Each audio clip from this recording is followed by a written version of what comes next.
Потребно да се создадат тимови. Тимови на локално ниво кои што ќе овозможат брза помош на сите кои што сакаат да ги искористат одредени линии од Европската унија, од Светска банка.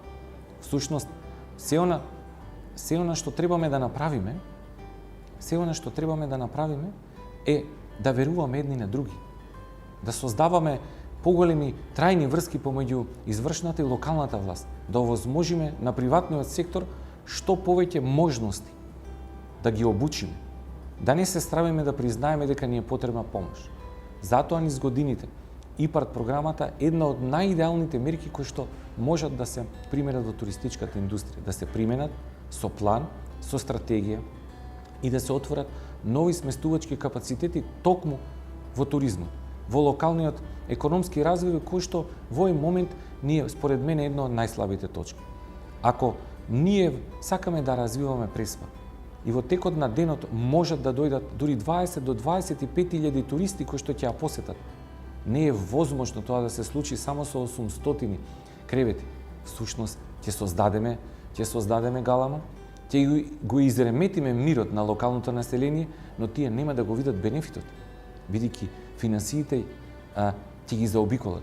Финансиите ќе ги земат големите туроператори кои што само ќе ги донесат на прошетка туристите да видат убавината. Ќе остават се она што не треба да остават позади себе, а општината нема да може добро да сервисира дестинацијата. Треба да се размислува на еден поразличен начин. Треба се повеќе и повеќе да учиме, да се обучуваме, да се прилагодуваме кон тоа што значи еко, органско производство, тоа што значи применување на рурални форми на туристичка понуда, тоа што значи еногастро концепт. Всушност, тоа е еднината и вистинскиот правец каде што треба да се развива македонскиот туристички сектор.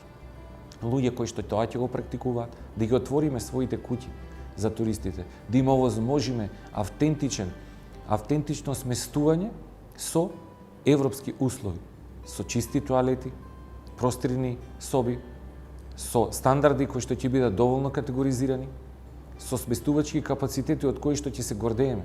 И во наредните неколку години да имаме за 20 или 30, можеби 50% повеќе искористеност на ИПАРД програмата, а ние да добиеме можеби неколку илјади сместувачки капацитети кои што ќе можат понатаму да се стават во туристичката индустрија. Всушност, ја очекувам во наредните 5 години се повеќе и повеќе вложување во туризмот, пред се во руралниот туризам, сместувачки капацитети до 20 легла, поголема интерактивност со општините, многу повеќе приближување на локалната и извршната власт и создавање на тимови кои што во самите општини ќе овозможат генерирање на средства од европските и светски фондови, бидејќи тоа во овој момент ни недостасува. Тоа што ќе се фокусираме во 2023 година и е програмска цел на Агенцијата за промоција и поддршка на туризмот е комплетната дигитализација, валоризација и брендирање на дестинацијата.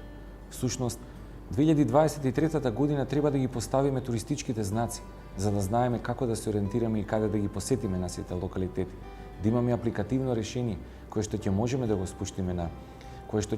го спуштиме веќе на граничниот премини да не носи, да ги доби информациите кои што се потребни за туристите за да можат да истражат дестинацијата.